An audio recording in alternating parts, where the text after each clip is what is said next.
O chamado foro privilegiado voltou ao centro dos debates entre políticos e a justiça nas últimas semanas. O benefício está previsto na Constituição. Segundo o texto, devido ao cargo público que ocupam, têm direito de serem julgadas em tribunais superiores autoridades como juízes, desembargadores, ministros de tribunais superiores, integrantes do Ministério Público, prefeitos, governadores, deputados estaduais e federais, senadores, ministros do Supremo Tribunal Federal, o Procurador-Geral da República e o Presidente da República. A intenção desse mecanismo é proteger essas autoridades de possíveis pressões ou influências em instâncias inferiores. No caso de políticos com mandato, o Supremo Tribunal Federal é o órgão responsável pelo julgamento, desde que os crimes estejam associados às funções daquela autoridade. O STF formou maioria em abril para manter o foro, mesmo depois de encerrados os mandatos da pessoa que está sendo processada. Um dos entendimentos é que a manutenção do processo no Supremo evita morosidade porque o caso não volta para instâncias inferiores. Para entender os efeitos dessa decisão e o que o foro privilegiado significa para o Brasil, Kátia Pereira e eu, Eustáquio Ramos, estamos recebendo agora no Palavra Aberta Digital o advogado criminalista Paulo Crozara. Olá, doutor Paulo, obrigado pela presença. Obrigado, fico feliz de ter sido chamado, poder contribuir para esse tema. Bem-vindo ao Palavra Aberta. Para a gente começar a debater esse tema, vamos então bem no princípio, do significado do foro privilegiado. O que ele é na teoria e também o que ele é na prática, o que ele representa. Por exemplo, a expressão foro privilegiado, ela remete para a gente uma questão de algum benefício que o político possa ter no julgamento. Na prática é assim mesmo e hoje, a nossa realidade brasileira, ela mostra que o político ele prefere o foro privilegiado ou o julgamento em instâncias inferiores? Olha, essa expressão foro privilegiado é uma expressão, vamos dizer, é um apelido, vamos dizer assim, né? Na lei chama foro por prerrogativa de função. Então, qual que é a ideia? É você proteger certas pessoas que estão exercendo certa função naquele momento de interferências, ataques indevidos vindos por meio do judiciário, né? Então, você imagina, por exemplo, um governador, que é uma pessoa eminentemente política, que está ali tem oposição, obviamente. Então, às vezes encontra um juiz ali na primeira instância que seja... vamos dizer, esteja mais alinhado com a oposição e ele poderia, por exemplo, decretar a prisão desse governador, poderia afastá-lo do cargo. É estranho a gente pensar, às vezes, um juiz de primeira instância afastando o governador, um deputado federal do seu cargo. Então, serve para que essas pessoas que estão exercendo essas funções de uma importância política muito grande fiquem protegidas disso. Então, no caso dos prefeitos é o tribunal que julga, no caso dos governadores é o STJ, no caso de deputados e senadores é o STF, presidente é o STF também. Então, a ideia é isso, evitar que essas pessoas sejam caçadas, né? Pessoas com um poder menor, por exemplo, um juiz de primeira instância, ter esse grande poder de interferir na política. Mas hoje, com tantas críticas que a gente vê voltadas ao Supremo Tribunal Federal, pela sua observação, professor, pela sua observação, os políticos, eles preferem serem julgados pelo Supremo ou por um juiz de primeira instância? Essa discussão, na verdade, vem desde o Mensalão. Na época do Mensalão, muita gente fala que o foro privilegiado foi uma furada. Porque, na época, o STF pegou muito pesado, teve várias... atecnias, a gente pode até chamar assim, durante o julgamento. Atecnias? No sentido de condenar, distorceram teorias, principalmente a teoria do domínio do fato, que, na verdade, eles aplicaram outra coisa, não é a teoria do domínio do fato. Então, para conseguir condenar pessoas que normalmente não seriam condenadas, teve todas essas coisas que aconteceram e não tinha para quem recorrer. Você vai recorrer para quem? Não tem. Entraram com uma representação na Corte Interamericana de Direitos Humanos, mas isso não dá em nada normalmente, ou dá uma recomendação. Não mudou em nada. As pessoas foram presas. Isso aconteceu. Então, desde aquela época, talvez ser julgado pelo STF não seja o melhor negócio, exatamente porque não tem para recorrer, né? Quem que julga os erros que o STF comete, né? O Nelson Grieg tinha uma frase famosa, né? O STF tem o privilégio de errar por último. Então, nesses casos, você não tem para quem recorrer. Então, a gente vê muito isso, né? Voltando à questão do Mensalão, você vê, por exemplo, essa questão hoje dessas pessoas que estão sendo julgadas pelo STF na questão lá da invasão dos 3 poderes, eu aposto que muitas delas queriam ter sido julgadas em primeira instância. Elas não têm o foro privilegiado, ali é outra questão, mas elas também não gostariam de ter sido julgadas diretamente pela STF, exatamente porque você perde seu direito de apelação. Às vezes, é na apelação e nos recursos, como a discussão vai amadurecendo, que vai tendo as correções de certos abusos que vão sendo cometendo, e você perde isso. Você perde o direito à segunda instância. Então, hoje, muitos políticos estariam preferindo serem julgados lá na primeira instância, ou serem processados na primeira instância. Pois é, né?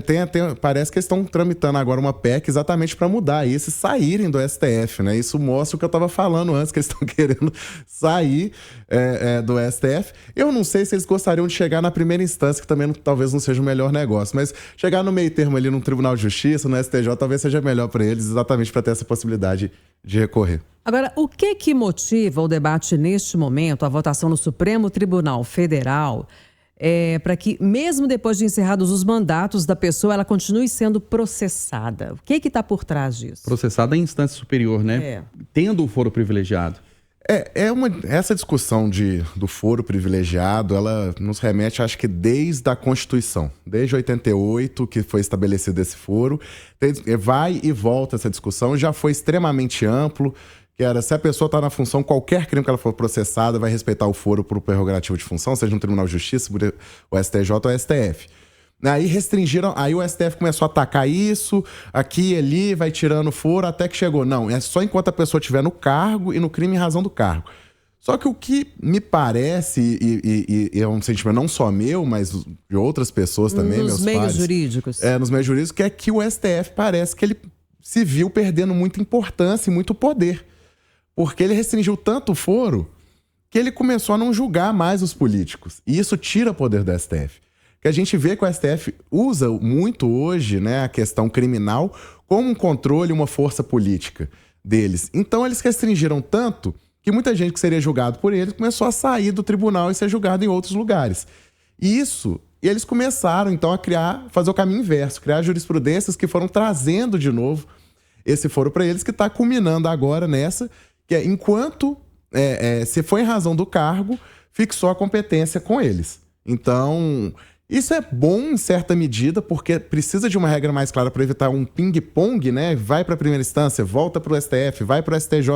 Porque o político muda de cargo, às vezes os processos demoram e vai mudando de cargo, isso atrapalha muito, a gente vê atrapalhando muito as ações penais, demorarem muito por causa disso. Você viu algum exemplo recente que revelou esse ping-pong que você está citando? Olha, eu já trabalhei num caso que começou no Tribunal de Justiça, foi pro STF, voltou pro Tribunal de Justiça e acabou na primeira instância. E nisso tudo, é um novo juiz que tem que conhecer o caso, às vezes são fatos complexos. Você tira do promotor, interminável, né? O promotor que tá acusando, aí de repente vai pro Tribunal de Justiça, aí o procurador, aí vai pro STF, vai pro Procurador-Geral da República. Então a pessoa que tá acusando tem que tomar o tempo dela para entender a acusação. Então essa idas e vindas realmente tem que terminar e tem que ter uma regra clara. Então o STF, nesse ponto, tem que definir isso e é saudável que se defina isso. Eles estão definindo essa regra. Aí se discorda ou discorda, se concorda ou discorda, é outro assunto. Mas que tem que ter uma definição melhor, tem que ter. Você citava, por exemplo, o Flávio Bolsonaro. Aconteceu um episódio envolvendo a questão O Flávio Bolsonaro é um desses episódios que eu comentei de que fixaram uma jurisprudência e, de repente, ela já começou sendo desrespeitada. E ficou por isso mesmo. O Flávio Bolsonaro, pela nova regra, tinha que ir para a primeira instância. Ele ficou no Tribunal de Justiça do Rio e ficou por isso mesmo, né? Ninguém falou nada. Ele está sendo processado lá, sendo que tinha acabado de fixar uma jurisprudência que era contrária àquilo. Então isso mostra como que eles fixaram a jurisprudência e meio que tiveram um arrependimento sobre isso, talvez. E essa decisão do Supremo Tribunal Federal de manter a pessoa com foro privilegiado, mesmo depois que ela deixa o cargo, ela vale também para o Superior Tribunal de Justiça e para os tribunais de justiça, envolvendo prefeitos, governadores, por exemplo? Nas outras vezes que teve essas grandes mudanças de jurisprudência do STF, essas jurisprudências valeram para todo e qualquer foro privilegiado. Foro por prerrogativa de função. Então eu acredito, a não ser que eles decidam diferente, que vai ser a mesma coisa agora. Decide sobre o foro no STF, mas é aplicado também para os foros no STJ, TJs e outros tribunais do país. Você disse que essa é uma polêmica antiga. Sim. Dessa vez, com esse debate, a gente vai ter um consenso pelo menos mais equilibrado, mais adequado? Olha, eu não tenho muita esperança não, sabe? É o que a gente observa que, infelizmente, essas jurisprudências estão a favor da política do momento. Então, mudando a política, muda os deputados, muda os ministros do Supremo, muda o presidente, é capaz de que a gente venha a ver outras mudanças no futuro próximo. E nos últimos anos a gente tem visto um embate muito grande entre o Poder Judiciário, especialmente o Supremo Tribunal Federal, com o Poder Executivo, né, com o Governo Federal, com o Congresso Nacional.